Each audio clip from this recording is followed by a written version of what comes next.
di saat nasab para habaib sudah mulai diragukan. Bayangkan, nasab habaib sudah mulai diragukan. Ini bahaya. Tapi debat ilmiah, gitu, debat ilmiah. Makanya ketika ada narasi orang Banten ngajak debat 3 hari 3 malam, datang saya, Pak. Datang, gitu. Saya datangi dari Probolinggo ke Banten. Apalagi yang direndahkan adalah dzurriyyah Rasulullah. Malu saya, Pak. Mondok 7 tahun tidak bisa membela cucu Nabi, itu malu, Pak. Malu. Yang saya pelajari semuanya itu berjalur ithafus sadah al-muttaqin.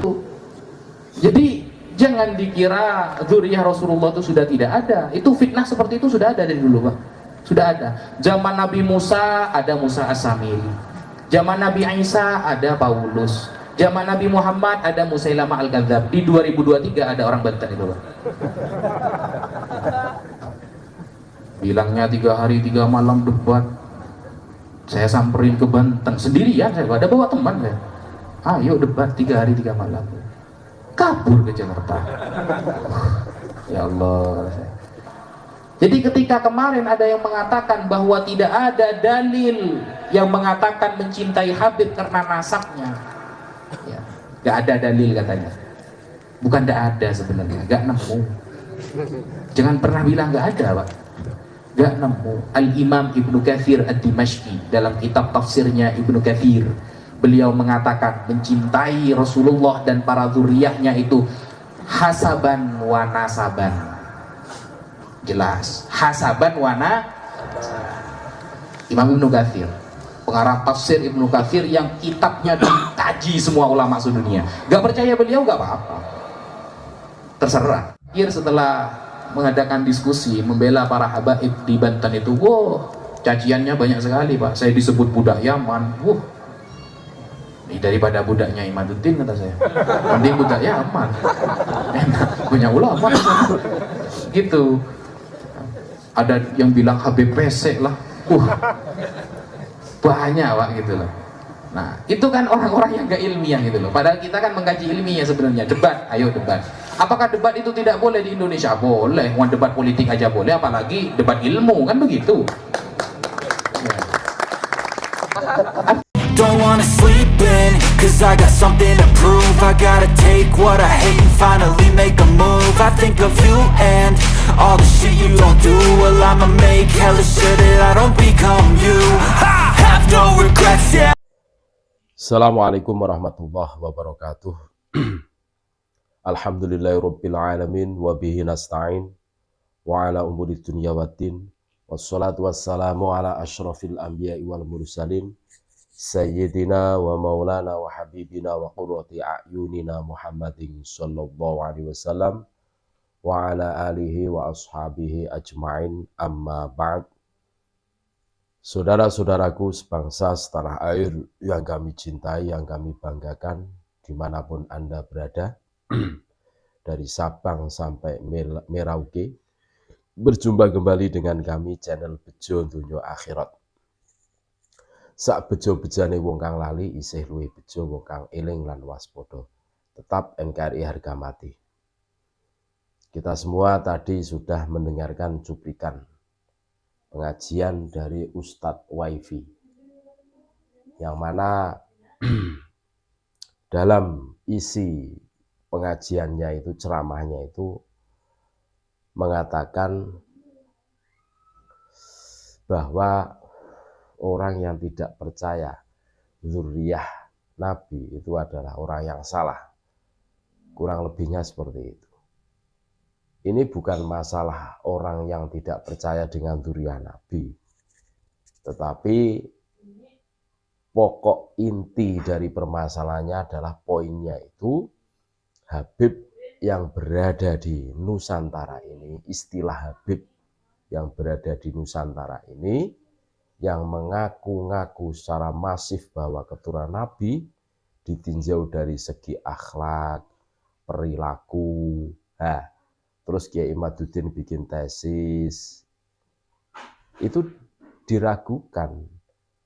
Makanya selama tesis dari Kiai Imaduddin itu belum terbantahkan, selama itulah bahwa Habib yang mengaku keturunan Nabi itu masalah, mukhtalafun fih bahasanya.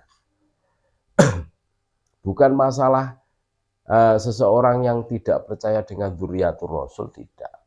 Dzurriyyatur rasul itu dalam segi nasaban wahasaban itu harus dicintai memang. Dari tafsir Ibnu Katsir itu kan menjelaskan seperti itu. Tetapi konteksnya itu bukan seperti itu. Lagi-lagi Ustadz Waifi ini gagal fokus. Terus menantang-nantang Kiai Haji Imaduddin.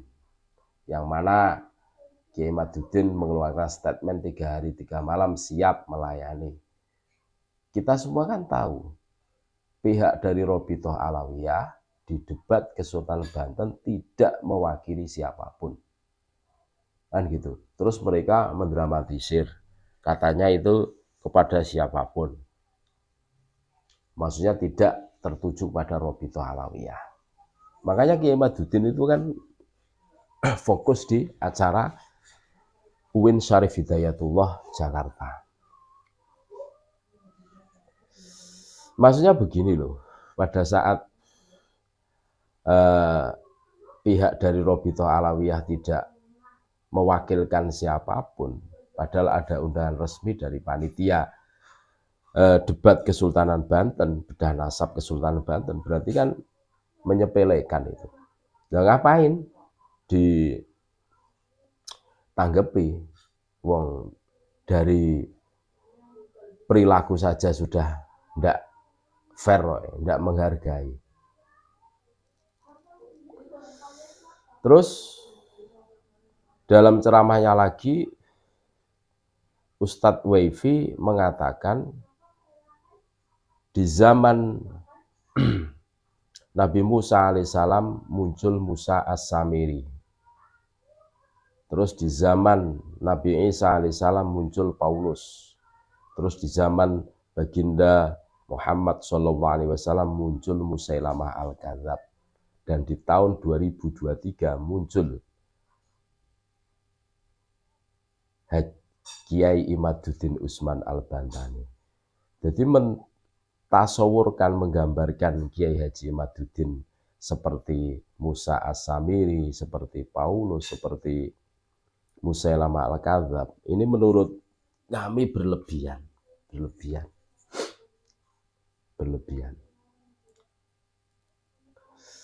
Berlebihannya di mana? Tadi sudah saya jelaskan. Topik dari permasalahan ini kan makdzirohnya Kiai Haji Imaduddin jelas. Kenapa bikin tesis ilmiah tentang nasab Ba'alawi yang terputus selama 550 tahunan dalam tesisnya itu. Ini loh, bukan masalah tidak percaya dengan dzurriyyatur rasul, tidak. Jadi istilah habaib yang berada di Nusantara yang masif mengaku cucu Nabi ditinjau dari segi apapun kok muskil.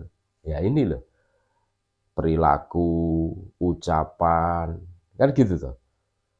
Terus akuisi tentang sejarah bangsa dan bernegara lah, ini loh. Ini yang dipermasalahkan ini, bukan masalah tidak percaya dengan dzurriyyatur rasul, tidak. Lagi-lagi Ustadz Waifi gagal fokus. Makanya dari video kemarin kami sudah mengunggah Bani Ba'alawi itu tidak lepas dari pertama organisasi yang dilarang oleh pemerintah. Apa? FPI. Terus yang kedua NU garis lurus. Sebagaimana yang kita ketahui, Waifi itu di belakangnya pas debat di Kesultanan Banten ada Kiai Idrus Romli yang terkenal dengan NU garis lurusnya. Kabarnya itu muridnya beliau kan gitu. Jadi jelas. Terus HTI, mereka sangat akrab. Jangan didramatisir seperti itu.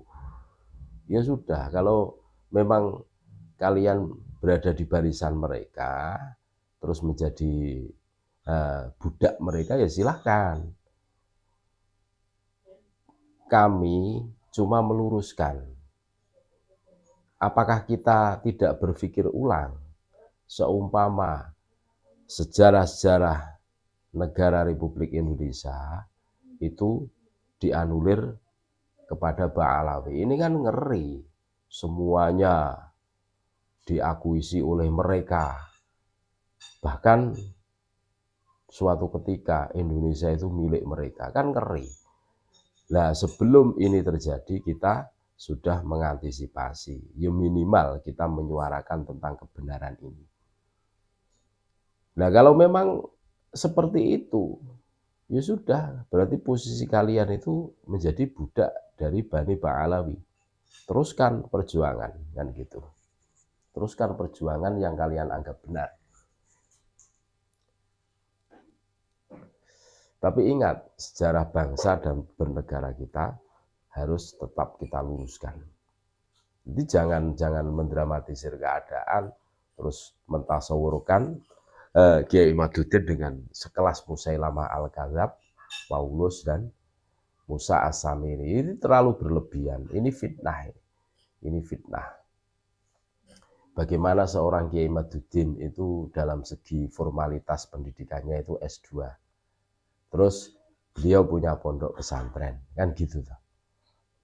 Dan beliau pengurus PBNU di LBM Bahsul Masail. Ini kan harus dicerna, harus diperhatikan. Jangan asal ngomong terus di situ itu mendramatisir keadaan. Kan tidak berimbang. Lagi-lagi WiFi gagal fokus tentang kasus diskursus nasab ini, kan gitu. Makanya kita harus betul-betul selektif, jeli untuk membedakan dan memetakan mereka itu di barisan siapa dan arahnya kemana, kan gitu. Terima kasih, tetap NKRI harga mati. Assalamualaikum warahmatullahi wabarakatuh.